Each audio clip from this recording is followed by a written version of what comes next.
Colton? What are you doing here? I pushed him away with all my might, but his embrace was too strong, and I sunk into the warmth of his body. Enjoying the cold and breezy night, he said casually. Damn it! Stop playing around, Mr. Saavedra, I scolded, and shot him a disgusted glance.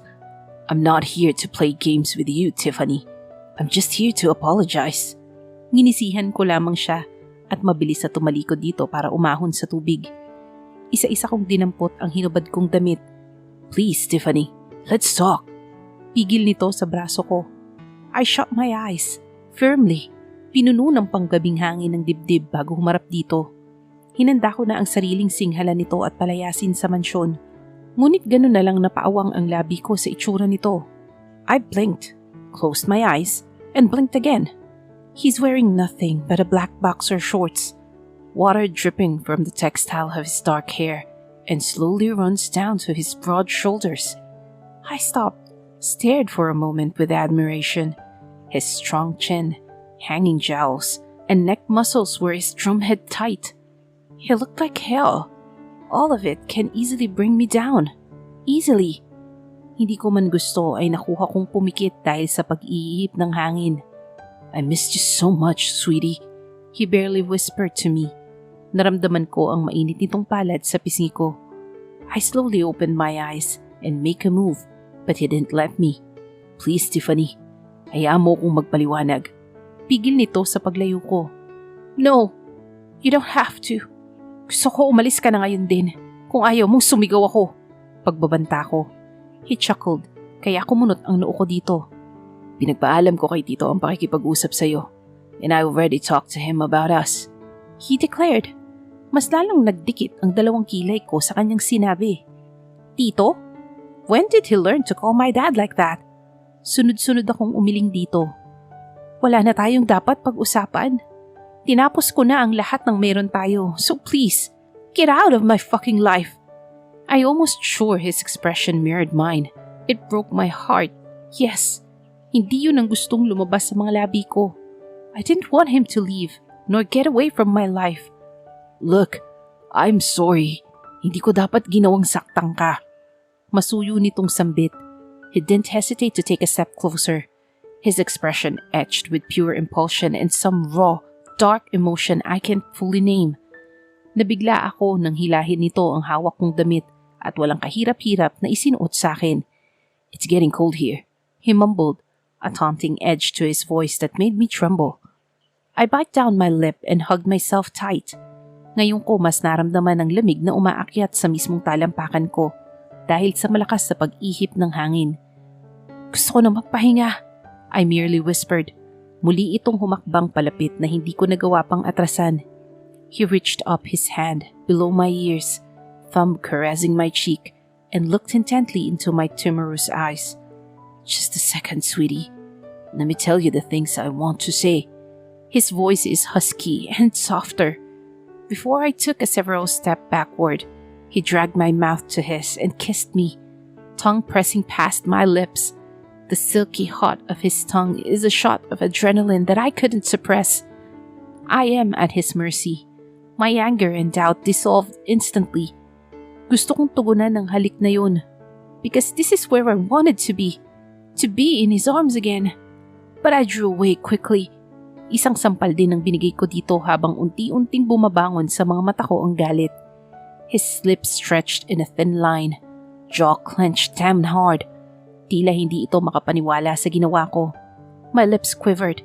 I had to swallow to get rid of the lump in my throat and took a step backward. Makakaalis ka na, I declared. Tumalikod na ako at sinimulan ko ng ihakbang ang mga paa ko paalis nang magsalita itong muli. Pinagkasundo lang kami para ipakasal. And it was just a marriage of convenience. No mutual affection. It's just political and pure business. I stopped and shut up my head for a brief second.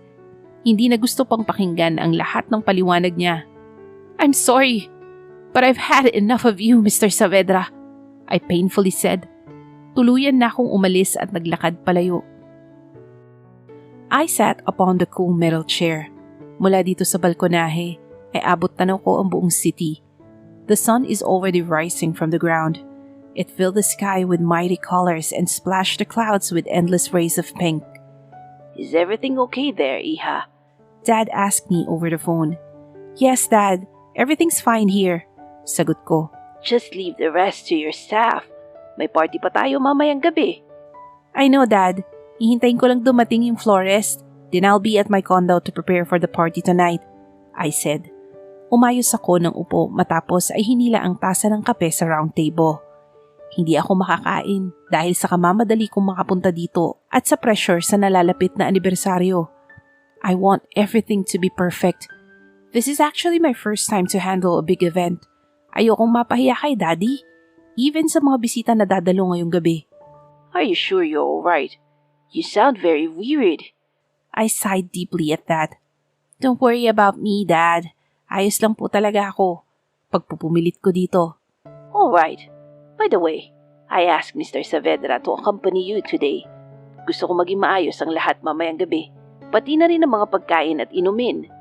Agad na umangat ang likod ko sa metal chair dahil sa kanyang tinuran. Mula kasi sa balcony ay abot tanaw ko ang pagbaba ni Colton sa kanyang puting kotse. He looked good wearing his black long-sleeve shirt and a blue jeans paired with black shiny shoes. He ran his free hands through his hair sexily. I followed him, walking up a few steps until he passed quickly from my sight.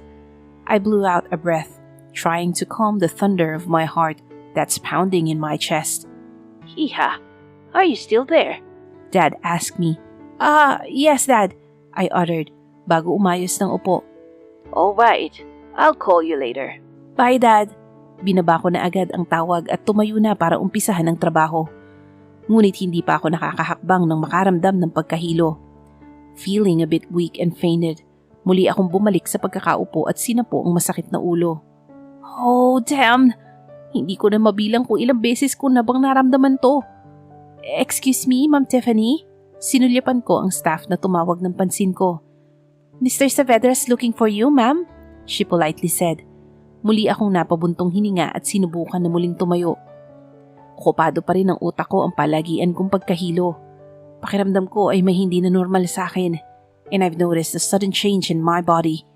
I also suffered from constant headaches, nausea, and having a hard time to wake up every morning.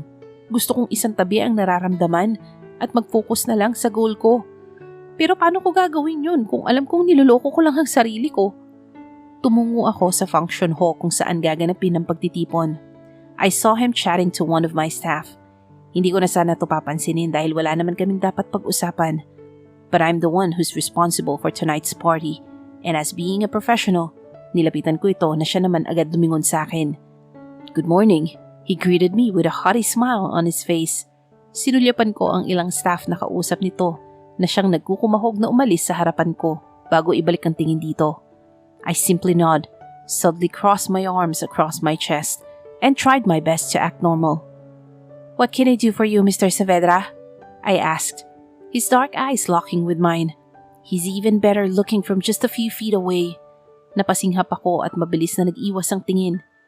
Your dad called me early this morning and asked me to help you out for the party, he said in a serious tone. I scoffed and let my eyes wander around, and lastly to his deep-set eyes. As you can see, nasa ayos naman na ang lahat. Your staff is really hardworking, kaya hindi mo na kailangan pa silang bantayan, I stated. Tiffany, I held up my hands to cut him off. Mr. Saavedra, ipapatawag na lang kita kung may problema. Siguro naman naiintindihan mo ang gusto kong mangyari. Hindi ito sumagot. Only the slow-eyed disapproval gleamed with visible. Do you understand? I bluntly said. He didn't bother to answer. Instead, he gripped my hand tightly in front of everyone and dragged me outside the door. What the hell are you doing? Pagpupumiglas ko. Wala isa man sa mga staff ang gustong makialam sa eksena. Huli ko nang naisip na puro staff ni Colton ang nasa loob. Let me go! I grumbled. Ngunit hindi nito pinakinggan ang utos ko. Tuluyan na kaming nakalabas ng silid. Mula doon ay mabilis niya akong pinasok sa katapat lamang mismo na pinto. Everything happened so fast. Before my anger spilled from my mouth, Colton had pressed me against the door. Hindi naging handa ang sarili ko sa sunod nitong ginawa. His cold lips brushed against mine, punishing and controlling. Fingers tangled in my bold hair. Ramdam ko ang panginginig ng mga tuhod ko dahil sa tahasan nitong paghalik sa akin. Kung wala ang pinto sa likod ko ay marahil hindi ko na matatagalan pa ang pagtayo. My hand fisted around his shirt to steal some strength. He continued kissing me hungrily. Tila nagpupuyos ang damdamin sa bawat pagdaiti ng katawan sa akin. I trembled with the caress of his hands slide slowly and possessively down my waist and over my hips. The delve of his tongue growing softer and drawing deeply. Slowly, he tears his mouth away, forehead resting against mine. I close my eyes. Both our breaths are shaking. Pilit kong pinakakalma ang nagwawalang puso. Let go of me. Napapaos na boses kong sinabi. I called off the engagement. I'm choosing you, Tiffany, he said in a hushed voice. I bit my bottom lip. Buong lakas akong kumawala dito but he exerted more pressure to my body, shoving me up against the door. We exchanged look for a moment bago ko maramdaman ang pangingilid ng mga luha ko. Hindi mo alam ang pakiramdam ng niloko at sinaktan. Yung pakiramdam na pinagmukhang tanga. May diin kong sinabi. I burst into tears. Isa-isang bumalik sa akin ang kirot ng kahapon. Yung taong dapat na makakasama ko sa panghabang buhay. Nakuha akong ipagpalit sa iba. That bastard screwed me. Hindi mo alam kung gaano kasakit yun para sa akin, Colton. I was vulnerable. It was the darkest day of my life. Wala nang rason para ituloy ko pa noon ang buhay ko and suddenly, you came. I smiled, a sad smile on my face. I gasped heavily. Pinahid ng marahas ang luhang patuloy na naglalandas sa pisngi ko. You came to me like a knight in shining armor. You eased all my pain and my hatred. Tinuruan mo ako kung paanong magtiwala muli. Kahit sa maiksing panahon. I trusted you. I shouted. Ginamit ko ang buong lakas ko para maitulak ito. Pero akala ko lang pala ang lahat ng yun. Kagaya ka rin pala nila. Pare-pareho kayo. His brow slanted in a strong disapproval. Hindi ko kayang gawin yan sa'yo. Maniwala ka. Hindi kita gustong saktan. I laughed. A cruel, mocking laugh. I saw a muscle in his jaw flexed. You already did, Colton. Nasaktan na ako. I regret everything that happened between us. I clearly said. Hindi ko na hinintay pang magsalita itong muli. Marahas na akong tumalikod dito para buksan ang pinto, ngunit agad ako nakaramdam ng matinding hilo. Tiffany, are you alright? Ramdam ko ang mainit itong palad na humawak sa likod ko. Marahas kong tinabig ang kamay nito at pilit na binuksan ang pinto, pero mariin niya akong pinigilan.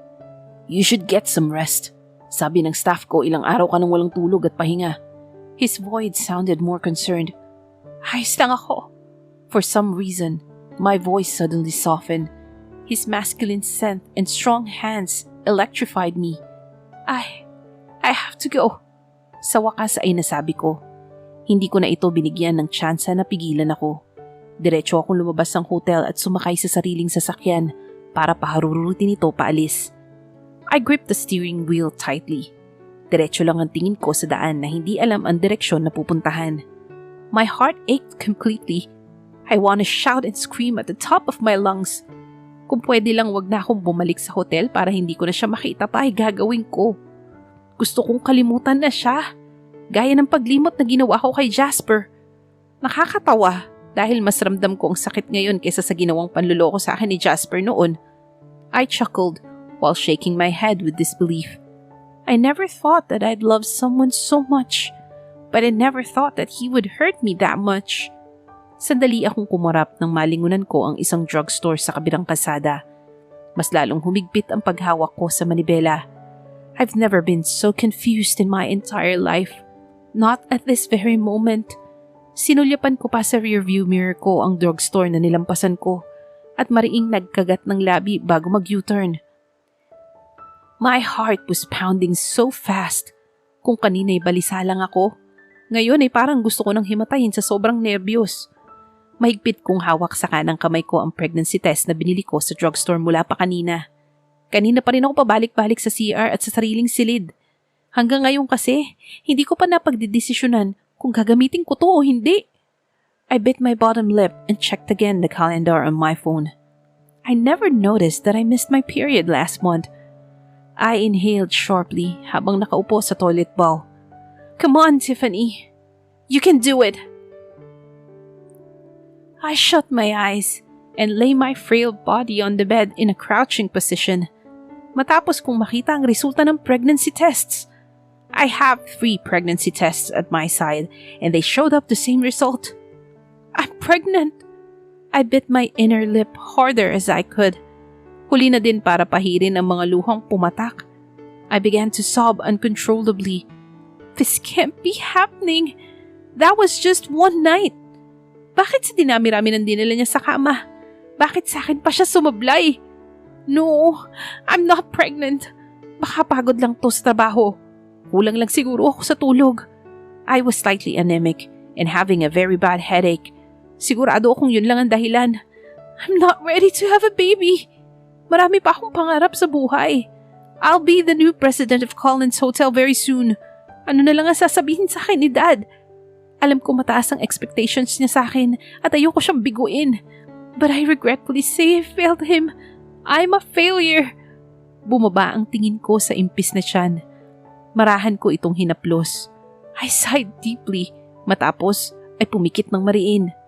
I'm pregnant and soon to be a mother. Hilera na ang mga sasakyan sa parking space ng hotel nang dumating ako. Wearing my white halter dress, matching with my silvery purse and my half-inch stilettos, diretso na akong pumasok sa main door kung saan halos mapuno ang buong function hall ng mga piling bisita. Mula dito ay tanaw ko silang mom and dad kaya mabilis akong lumapit sa mga ito. Mom! Daddy! Pareho ko silang hinalikan sa pisngi at bahagyang niyakap. Where have you been, Iha? You're late! Dad asked me in a baritone voice. Akala namin hindi ka na-attend ng party. We're worried about you. Kanina pa namin tinatawagan ng cellphone mo. Mom added, I'm very sorry. I apologized. Ang importante, nandito ka na. And before I forget, your friends are already there. Kanina ka pa nila hinahanap. Dad nodded towards their direction. I smiled widely. Naroon na kasi sila Julia, Samantha at Ali. Maging ang boys ay kumpleto rin. Nangunguna na sina Joko, Santino, William at Jeremy. Naroon din ang mag-asawang Cindy at Carrick na kasalo nila sa lamesa.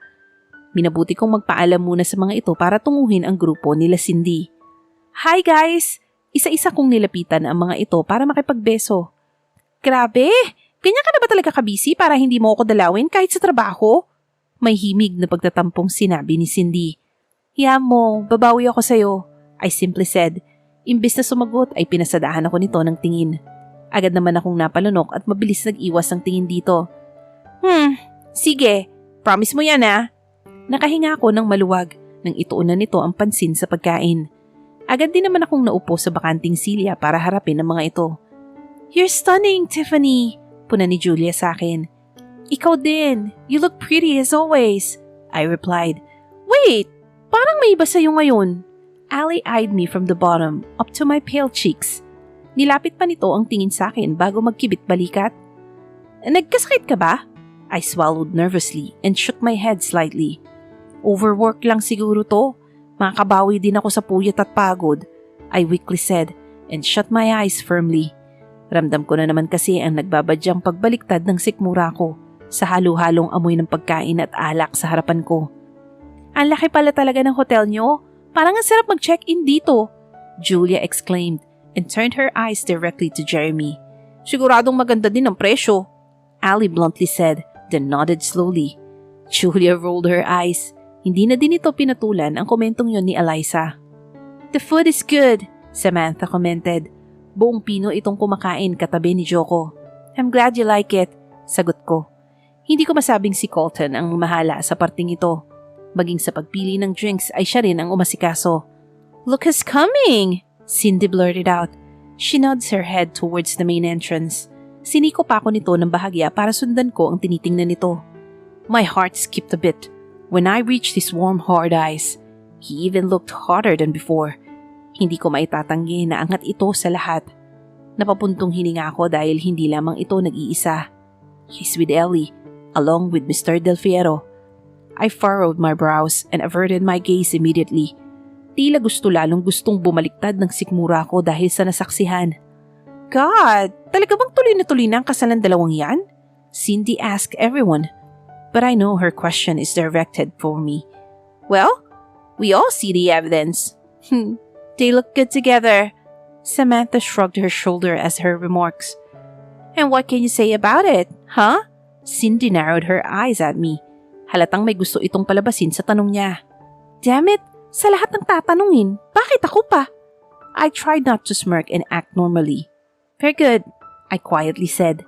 Tumaas ang kilay nito sa akin at pinanlakihan ko naman siya ng mata na siyang nag-peace sign pa sa akin. Bumalik muli ang tingin ko sa mga ito. Kausap na ng mga ito sina Daddy and Mommy. At base sa maluwang ng ngiti ni Ellie, sigurado akong tungkol sa kanila ni Colton ang pinag-uusapan nila. Nasaktan ako sa ideyang yun. Kahit pala pilit kong itago, hindi ko pa rin maitatanggi na nagseselos ako. Ito ang gusto ko, diba? Antigilan na niya ako at lumayas siya sa buhay ko. But why does it hurt? Until he turned his pitch-black eyes on me and made eye contact with me, and I gasped. I could feel the blood pulsing through my veins. Even my heart pounded surprisingly. Ngunit napatid ang mga titig na yun nang gagapin ni Ellie ang braso nito paharap sa kanya. I looked down immediately. Nasumpungan ko ang baso ng wine na agad kong tinunggan ng inom. Sa puntong yun ako nakaramdam ng pangangasim ng sikmura. Bathroom lang ako. Mabilis kong paalam. Damn it! Pwede bang huwag mo na ngayon? I cursed. Tila ngayon pa yata gustong magdilim ng paningin ko dahil sa sobrang pagkahilo. Mariin akong napakapit sa pader at humimpil dun sandali. Tiffany? Agad na akong dumiretso mula sa pagkakatayo at bahagyang nilingon ang tumawag sa akin. Peter? I stood straight and my mouth agape. Are you okay? He slightly scratched his head while staring at me. Yes, of course. I'm fine, I stammered. His eyes narrowed and took several steps towards me. I gulped nervously. Just a minute. Pinigilan ko to sa tangkang paglapit at mabilis na tinalon to ng daan para hanapin ang CR.